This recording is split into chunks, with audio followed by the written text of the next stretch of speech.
You're listening to the Parents of Hardworking Teens podcast, episode 127. This is the first of 3 brutal study truths that could be catching out your teen, meaning they end up working harder than they need to, missing out on marks they could be getting, or just finding study, exams, and assessment more stressful, uncertain, or frustrating than it needs to be. So let's dive into brutal study truth number 1. More is not more.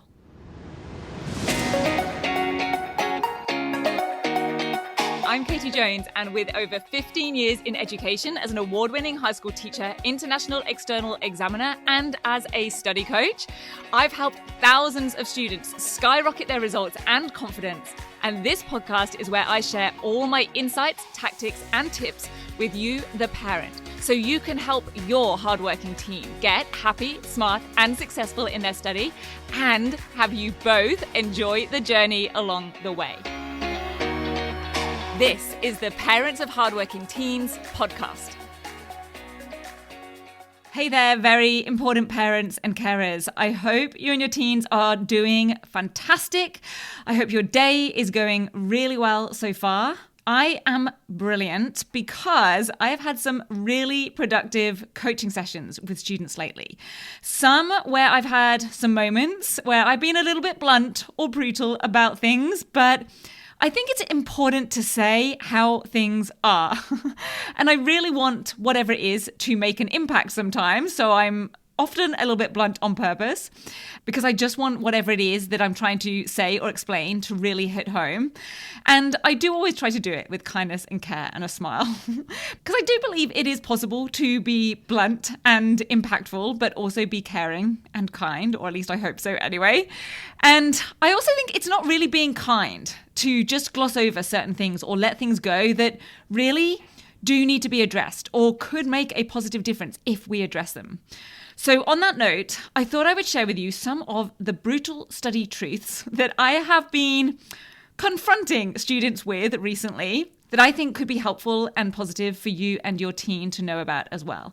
Because these are indeed truths. So whether we ignore them or gloss over them or just don't really know about them, that doesn't mean that they're not there. So I think it's better to be aware and then able to work with them rather than having them work against your teen and their efforts, sometimes without realizing it. So brutal study truth number 1 is more is not more. This is definitely something I sometimes have to be reminded of as well in my own work.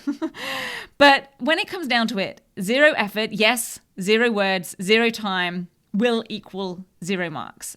But if you're listening to this, then I doubt that that is the situation for your teen. And the brutal truth is that more effort, more time, more research, more words written does not necessarily equal more marks. Because if it did, then we would see a perfect straight line correlation between time or effort or word count and result on the other axis. And we know that's not the case. It isn't this many minutes or this many hours spent studying equals this result, which is why I really try to stay away from saying students should be doing this amount of hours of study per evening or per week. Now, I've actually shown this as a visual on a graph in my webinars before now. So I'm going to include it with the episode transcript on the webpage so that you can see what I'm talking about.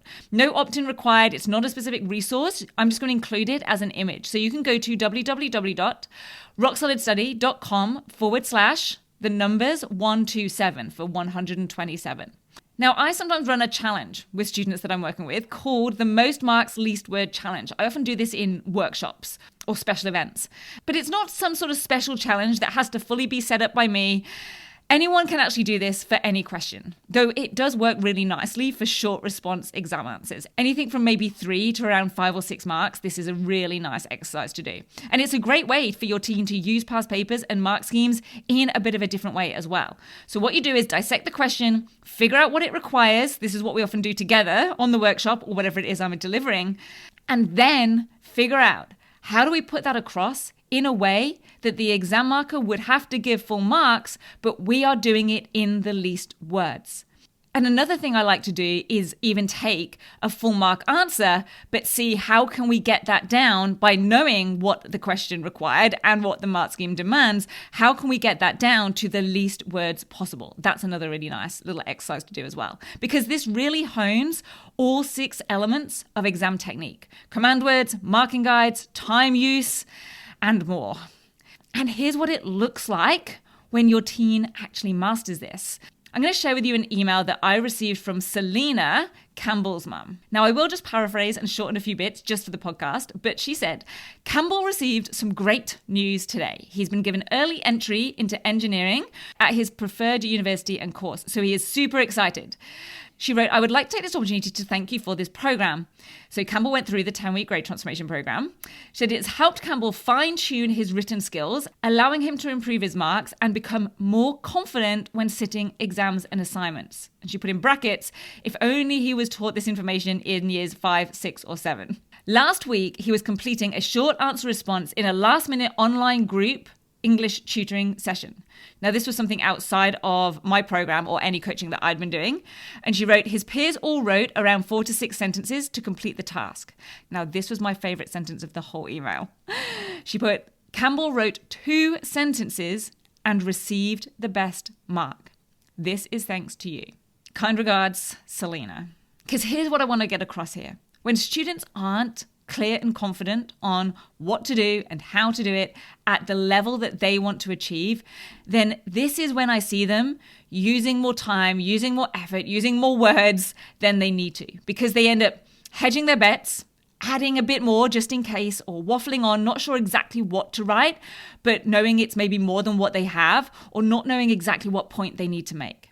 So have your teen ask themselves, how can I get maximum marks or maximum marks for them personally, given their subject knowledge and ability, in the minimum words, in the most succinct way? And if they're not sure, then that's a signal that they need to work on knowing what the question or task requires and how to meet the criteria it will be marked against on the mark scheme. Now, another example of more is not more is actually the other side of this, the subject knowledge, the information about the topic they're learning or writing about. Because you know I always talk about knowledge plus application equals success. Now, the exam technique is the application part, but of course, yes, subject knowledge is absolutely needed. However, I often see students trying to compensate for maybe some of the weaknesses, let's say, by trying to increase the subject knowledge or information. Now, there was one particular example of this that has honestly actually really informed the way I finish up pretty much every coaching session that I do now. And it was when I was coaching a student, Tara, on a research inquiry task. Now, you might have seen Tara. She is one of the case studies on the 10WGT summary webpage, and she's also on our next level coaching info page. And although I have to admit, I can't recall now exactly what we were working on and went through in the session, I vividly remember the end of it. Because it's what led me to now almost always finish any coaching I do by asking the student, okay, tell me what your next 2 steps are, so that I know they're clear on exactly what they're going to be doing, and that I believe it's the right steps, the right path for them to be on. It's the right actions to take. Because as we were wrapping up, Tara said, okay, so that's great. I think I'm going to go now and do a bit more research on all this first, and then I'll get into it. And I was like, no, don't do any more research. You do not need any more research. Because she didn't. And what that was to me was a very clear sign that Tara was unclear on something about the task, or she just didn't really feel confident to move forwards. There was something that she was maybe still feeling uncertain on. Because this idea of doing extra research was really a sneaky, productive procrastination tactic. That's when you feel like you're being productive, but actually you're just putting off something else that you probably or actually should be doing.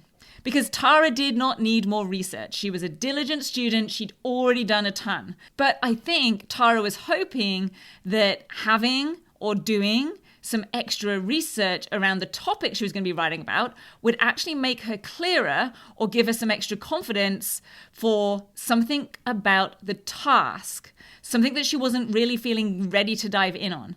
So I had to check, what was it that she felt she needed that she didn't already have? What wasn't she sure about? What was the thing that actually needed attention? Because I was 99% sure that it wasn't that she needed more research around the topic.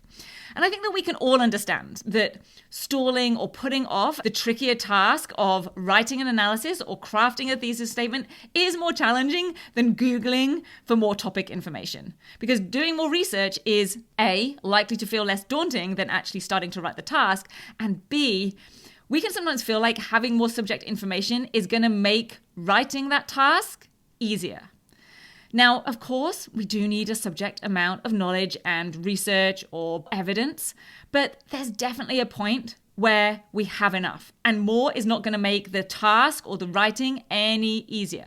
Having more information was not going to lead Tara to more clarity on the task, what it demands, how to do it, how to actually meet the criteria on the mark scheme. And you'll notice that is a lot of hows. It is not more info. We know that knowledge is not the same as the skills of applying that knowledge. And this relates to another more is not more issue. Going over the word count is another example of this. It happens when students aren't clear of exactly what's required or how to put it across succinctly, or aren't sure what's going to actually get marks, and aren't totally confident of what won't get them marks. So they feel like they're just going to put a little bit more in, they're just going to add more just in case, or they just struggle to get the point across because they're maybe not sure exactly what the key point is or is supposed to be. And then we know, don't we, what happens next? They spend almost as much time again having to cut and cull, which is just as tricky when you're trying to do that if you're still unsure of exactly what is or isn't truly required. So if your teen is ever doing more of something that they don't really need to be doing more of, I would encourage you or them to dig a little deeper and see what they are avoiding. What are they really unsure of? Because that's the key to having them move forwards on the right path with confidence and not be wasting time on extra words, extra research or practice or whatever else it might be. So I hope that that is helpful. Please make sure you join me next week for Brutal Study Truth number 2. And I will give you a teaser. My teaser is they don't care. Who's they and what do they not care about? Join me next week and I will explain all. Take care, everyone. See you soon. Bye.